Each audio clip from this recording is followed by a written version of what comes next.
आज हम लोग देखते हैं ऑटो ट्रांसफॉर्मर।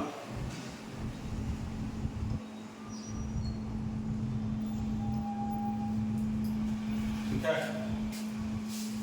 ऑटो ट्रांसफॉर्मर के बारे में कभी कभी क्वेश्चन दे देगा तुमको, क्वेश्चन दे देगा right A short note on auto transformer. Auto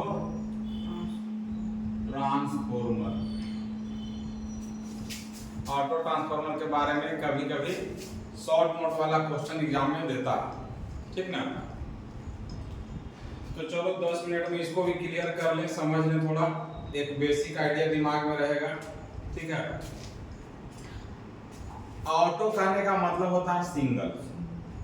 ठीक है, यानी कि वह ट्रांसफॉर्मर जेकरा में एगो वाइंडिंग होगा। हम लोग जो नॉर्मल ट्रांसफॉर्मर पढ़े, जिसको कन्वेंशनल ट्रांसफॉर्मर कहते हैं, ओकरा में क्या रहता है, दूगो वाइंडिंग रहता है ना। जैसे हम लोग जो ट्रांसफॉर्मर पढ़े हैं उसका कोर इस प्रकार से बनाते हैं, ध्यान दो इधर। जो नॉर्मल ट्रांसफॉर्मर पढ़े हैं उसका कोर इस तरह से रहता है और इधर एक वाइंडिंग रहता है और इधर एक वाइंडिंग रहता है। इधर अगर एसी सप्लाई देगा तो ये प्राइमरी होगा, इधर अगर आउटपुट लेगा तो ये सेकेंडरी होगा। लेकिन जो ऑटो ट्रांसफॉर्मर होगा ना, उस ऑटो ट्रांसफॉर्मर का क्या होगा, तो उसमें एक कोर रहेगा और इस कोर पर एक वाइंडिंग रहेगा। तो मन में सवाल तुमको आएगा कि एक वाइंडिंग रहेगा तो ट्रांसफॉर्मर जैसा कैसे काम करेगा। तो इस पर एक वाइंडिंग इस तरह से रहता है। ठीक है, तो ये जो वाइंडिंग है ना, यही वाला वाइंडिंग का कुछ भाग को सेकेंडरी के जैसा हम लोग प्रयोग करते हैं। जैसे इसी में क्या रहता है, इस तरह से हैंगर में इस तरह से टांगने वाला रहता है ना।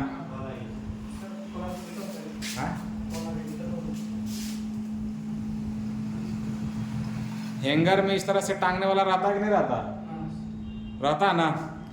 तो गौर करना कि देखना, हैंगर में इस तरह से रहता है, इस तरह से निकला रहता है। उसी तरह से ऑटो ट्रांसफॉर्मर में सब टर्म में इस तरह से रहता है।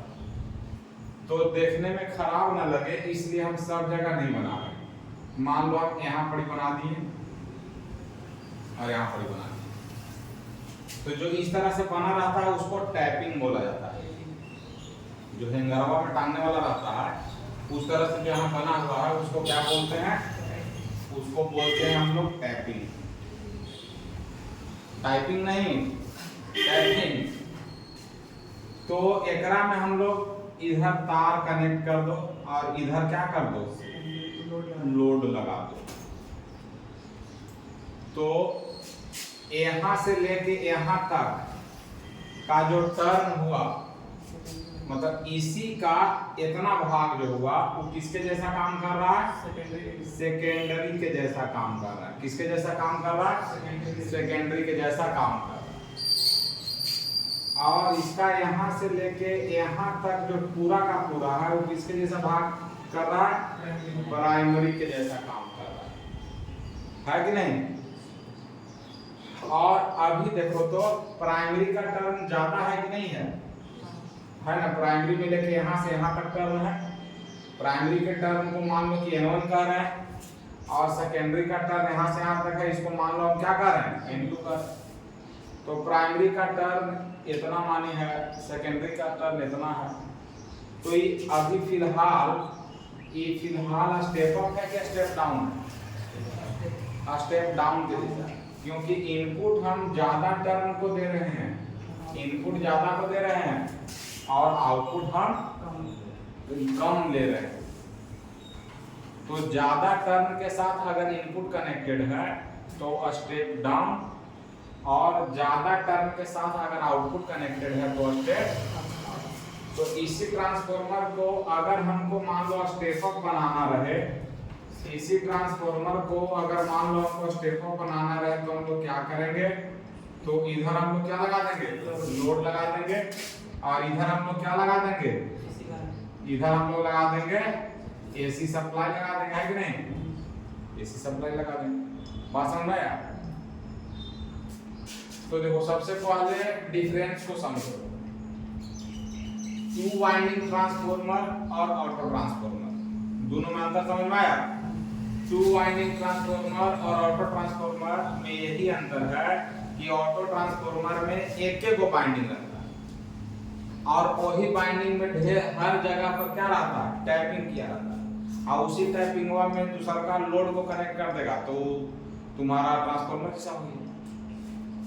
यानी कि प्राइमरी वाइंडिंग और सेकेंडरी वाइंडिंग जो है, ठीक है, प्राइमरी वाइंडिंग और सेकेंडरी वाइंडिंग जो है वो सेपरेट नहीं रहा। मान लो कि अभी हम फिलहाल स्टेप डाउन बना रहे हैं, मान लो कि स्टेप डाउन है जबकि स्टेप अप भी हो सकता है। तो यहाँ पर here primary winding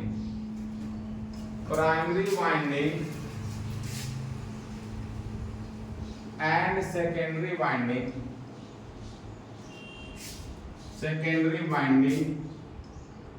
are not separated,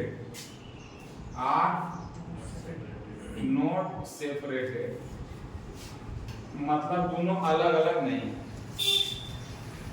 है ना। चलो ध्यान देना, ई वाला और ई वाला अलग नहीं है, एक ही। यानी कि अगर इसमें वोल्टेज पैदा होगा तो इसी का कुछ भाग जो है इसके लिए इनपुट का काम करेगा, है ना। और यहाँ जो वोल्टेज होगा, ई वोल्टेज आउटपुट वोल्टेज हो गया और ई जो हो गया सेकेंडरी इंड्यूस्ड ईएमएफ हो गया, और यहाँ जो वोल्टेज पैदा होगा प्राइमरी इंड्यूस्ड ईएमएफ। तो सवाल ये उठता है कि ऑटो ट्रांसफॉर्मर किस सिद्धांत पर काम करता है, ऑटो ट्रांसफॉर्मर किस सिद्धांत पर काम करता है। जैसे कि two winding transformer mutual induction के सिद्धांत पर काम करता था, है ना। Two winding transformer mutual induction के सिद्धांत पर काम करता था कि नहीं करता था। उसी तरह से ऑटो ट्रांसफॉर्मर जो है किस सिद्धांत पर काम करेगा बताते हैं। तो ऑटो ट्रांसफॉर्मर जो है सेल्फ इंडक्शन के सिद्धांत पर काम करता है और साथ साथ है ना इलेक्ट्रिकल कंडक्शन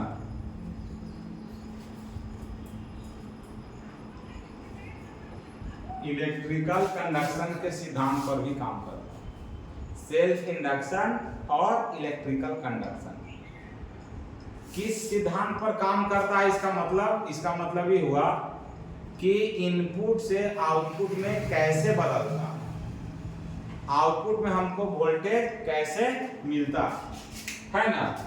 तो सेल्फ इंडक्शन में भी काम करता है और इलेक्ट्रिकल कंडक्शन में भी क्या करता है, काम करता है। यहाँ पर म्यूचुअल इंडक्शन नहीं होता, ध्यान देना, यहाँ पर म्यूचुअल इंडक्शन नहीं होता, ठीक है। तो इस ट्रांसफॉर्मर में म्यूचुअल इंडक्शन नहीं होगा, सिर्फ और सिर्फ सेल्फ इंडक्शन होगा और इलेक्ट्रिकल कंडक्शन होगा, ठीक ना। तो यहाँ पे म्यूचुअल इंडक्शन क्यों नहीं होगा, तो यहाँ पर म्यूचुअल इंडक्शन इसलिए नहीं होगा क्योंकि यहाँ पर एक को वाइंडिंग है और म्यूचुअल इंडक्शन होने के लिए दो वाइंडिंग होना जरूरी है। इसका फ्लक्स को वो कट करे, उसका फ्लक्स को ये कट करे, तब म्यूचुअल इंडक्शन होगा। तो इसका इसका करने के लिए दो को होना चाहिए ना, है कि नहीं।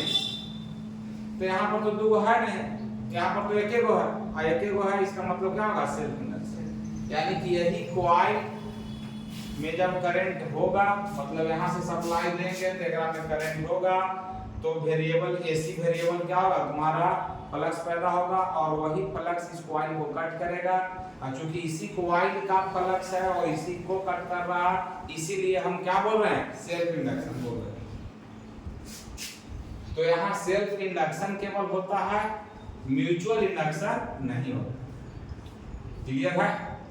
अब इलेक्ट्रिकल कंडक्शन कहने का मतलब होता है इलेक्ट्रिकल सर्किट के रूप में करंट का फ्लो। तो देखो प्राइमरी प्राइमरी में, ये प्राइमरी है मान लो, इसमें करंट आया और कुछ इधर गया और कुछ इधर गया। प्राइमरी से जो इधर से करंट आ रहा है, मान लो इधर I1 आया, इधर I2 गया, इधर क्या हो गया I1 माइनस I2 हो गया। तो कहे के मतलब प्राइमरी और सेकेंडरी तो अलग अलग नहीं है यार, दोनों तो एक ही मतलब एक सर्किट जैसा कनेक्ट हो जा रहा, तो कुछ ना कुछ करंट की मदद से भी इधर पावर जा रहा, इसीलिए उसको हम लोग इलेक्ट्रिकल कंडक्शन बोलते हैं। यानी कि यहाँ जो पावर आ रहा है वो केवल और केवल सेल्फ इंडक्शन से ही नहीं आ रहा, बल्कि इलेक्ट्रिकल कंडक्शन से भी आ रहा। इसीलिए हम लोग क्या बोल रहे हैं कि यह ट्रांसफार्मर सेल्फ इंडक्शन पर भी काम करता है और यह ट्रांसफार्मर इलेक्ट्रिकल कंडक्शन पर भी काम करता है। तो ये यहाँ पर जबरदस्त कॉन्सेप्ट आता है कि सेल्फ इंडक्शन से यहाँ पर कितना पावर जाता है और इलेक्ट्रिकल कंडक्शन से यहाँ पर कितना पावर जाता है। तो वो मैथमेटिकल एनालिसिस, जैसे मान लो कि दोनों तरीका से यहाँ पर पावर आ रहा है ना, तो ई वाला तरीका से कितना पावर एक भी आ रहा है, ई वाला तरीका से कितना पावर एक भी आ रहा है, तो वो मैथमेटिकल कैलकुलेशन है, उसको हम लोग को अलग से करना होगा। ठीक है, वो मैथमेटिकल कैलकुलेशन है, ठीक ना। लेकिन अभी हम लोग केवल थ्योरी जानेंगे। चलो यहाँ तक बात समझ गया। अगर कोई प्रिंसिपल बोलेगा तो सेल्फ इंडक्शन और इलेक्ट्रिकल कंडक्शन बोलना। अच्छा, इलेक्ट्रिकल कंडक्शन आ रहा, तो इलेक्ट्रिकल कंडक्शन कब होगा, जब कंडक्टिविटी ज्यादा हो, मतलब करंट फ्लो कब करेगा, जब मान लो कि इलेक्ट्रिकल कंडक्शन पर डिपेंड कर रहा, तो हम चाहेंगे ना कि करंट ज्यादा से ज्यादा फ्लो करे, और ज्यादा से ज्यादा करंट कब फ्लो करेगा, जब कंडक्टिविटी ज्यादा होगा। यानी कि यहाँ जो कॉइल बना होगा वह कॉइल हाई कंडक्टिंग मटेरियल का बना होना चाहिए, और ये जो कोर बना हुआ रहता है वह कोर लेमिनेटेड कोर होता है। कोर क्या होता है, लेमिनेटेड होता है। और कोर को लेमिनेटेड क्यों बनाते हैं, एडी करंट लॉस को कम करने के लिए। टू वाइंडिंग ट्रांसफार्मर में भी जो कोर है वहां पर भी कोर क्या रहता था, लेमिनेटेड। यहाँ पर भी जो कोर है तुम्हारा, यहाँ पर भी जो कोर है ये तुम्हारा क्या है, लेमिनेटेड कोर है। लेमिनेटेड का रहेगा मतलब पतला पतला शीट के जैसा रहेगा और सब एक दूसरे से क्या रहेगा, कनेक्टेड रहेगा। ठीक है, तो यहाँ भी लेमिनेटेड कोर है और एडी करंट लॉस को कम करता है, प्राइमरी सेकेंडरी सेपरेट नहीं है। क्लियर है बात। अब एडवांटेज में आ जाओ, तो एडवांटेज में बहुत सारा एडवांटेज हो जाएगा। सबसे पहले तो यहाँ पर एक वाइंडिंग है ना, एक ही वाइंडिंग है, तो एक ही वाइंडिंग होने से फायदा क्या होगा कि जो वाइंडिंग वाला मटेरियल है, जो वाइंडिंग वाला मटेरियल है वो मटेरियल हमको कम खर्चा होगा। यहाँ पर जैसे यहाँ पर अलग अलग वाइंडिंग था, तो एकरों में कॉपर लग रहा है, एकरों में कॉपर लग रहा है, तो कॉपर खर्चा हो रहा है ना, है कि नहीं। लेकिन यहाँ पर कॉपर खर्चा होने का बात नहीं है। ठीक है, अब देखो तो यहाँ पर कॉपर मटेरियल कम लग रहा है, कोर का साइज भी इसका क्या होगा, छोटा होगा। इसके रेस्पेक्ट में कोर का साइज भी क्या होगा, छोटा होगा। तो कोर का साइज भी छोटा है, कॉपर मटेरियल भी एकरा में कम लग रहा है। तो यहाँ भी वो आता है कि एकरा में कितना कम कॉपर लगता है, कॉपर का सेविंग कितना होता है, ये भी मैथमेटिकल एनालिसिस है।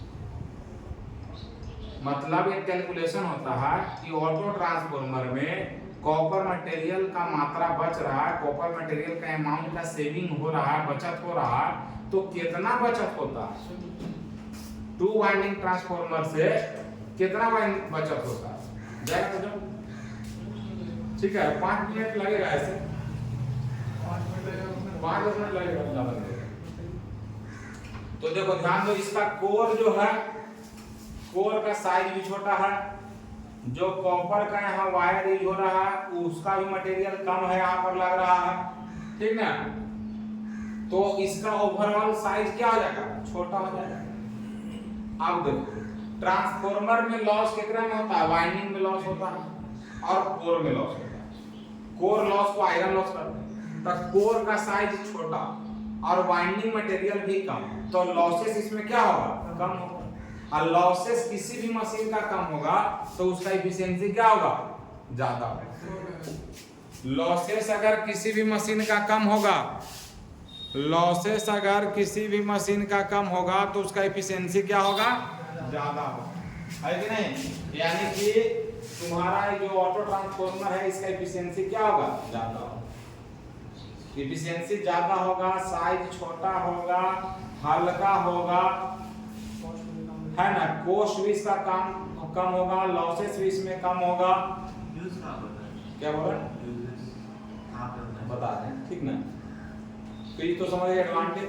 डिसएडवांटेज क्या है, तो इसका मेन डिसएडवांटेज ये है कि प्राइमरी और सेकेंडरी सेपरेट नहीं, और प्राइमरी सेकेंडरी सेपरेट नहीं होने के कारण अगर प्राइमरी में कोई गड़बड़ी होता है तो सेकेंडरी तरफ क्या होगा, प्रभावित होगा।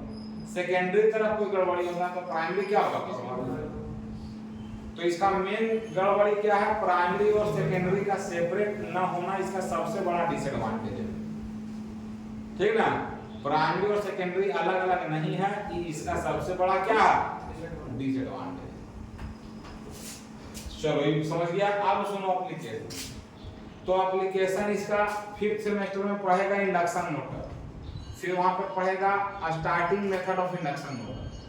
तो इंडक्शन मोटर को यह स्टार्ट करने के लिए प्रयोग किया जाता है। इंडक्शन मोटर को स्टार्ट करने के लिए प्रयोग किया जाता है, वेरिएबल एसी सोर्स के रूप में प्रयोग किया जाता है। और सर स्टेप डाउन और स्टेप अप वोल्टेज को भी करने के लिए इसका प्रयोग किया जाता है। हाँ, वोल्टेज को बढ़ाने घटाने के लिए मतलब स्टेबलाइजर के रूप में भी इसका प्रयोग किया जाता है, फर्नेस में भी इसका प्रयोग किया जाता है। बहुत सारा इसका एप्लीकेशन है, ठीक है। तो 2-3 को 4 को याद रखना है। जैसे इंडक्शन मोटर के स्टार्टर के लिए इसका प्रयोग करते हैं, ठीक है। अधिकतर स्टेबलाइजर में तो डुअल कॉइल होता है। स्टेबलाइजर जो होगा वो ऑटो ट्रांसफॉर्मर ही होगा, ठीक ना। खोल के देखेगा तुमको ऑटो ट्रांसफॉर्मर ही रहेगा, ठीक है। तो स्टेबलाइजर के रूप में होता है, वोल्टेज रेगुलेटर के रूप में होता है, रेलवे में भी इसका प्रयोग किया जाता है, लोकोमोटिव में, ठीक ना। ये सब इसका क्या है, एप्लीकेशन। तो अगर right A short note on auto transformer आए तो उसका डेफिनेशन लिख देना पहले, फिर उसके बारे में लिख देना, फिर 2 तरह का स्टेप अप स्टेप डाउन हो सकता है, टाइप लिख देना, फिर इसका एडवांटेज लिख देना, फिर डिसएडवांटेज लिख देना, फिर एप्लीकेशन लिख देना। लेकिन इसका मैथमेटिकल कैलकुलेशन लिखने का जरूरत नहीं है। कितना कॉपर मटेरियल का सेविंग हुआ ये लिखने का कोई जरूरत नहीं है। कंडक्शन से कितना पावर ट्रांसफर होता है और तुम्हारा सेल्फ इंडक्शन से कितना पावर ट्रांसफर होता है, ये सब लिखने का जरूरत नहीं, ठीक ना। तो चलो यहाँ तक क्लियर हो गया, ठीक है। यहाँ तक क्लियर हो गया। अब हम लोग नेक्स्ट क्लास में ऑल डे एफिशिएंसी वाला देख लेंगे थ्योरी, फिर एक को देख लेंगे short circuit test, open circuit test, उसके बाद ट्रांसफार्मर में कुछ नहीं देखेंगे। इतना सारा चीज़ देख लिया तो समझो कि मतलब कोई ना कोई थी। कौन सा इन लोग 4th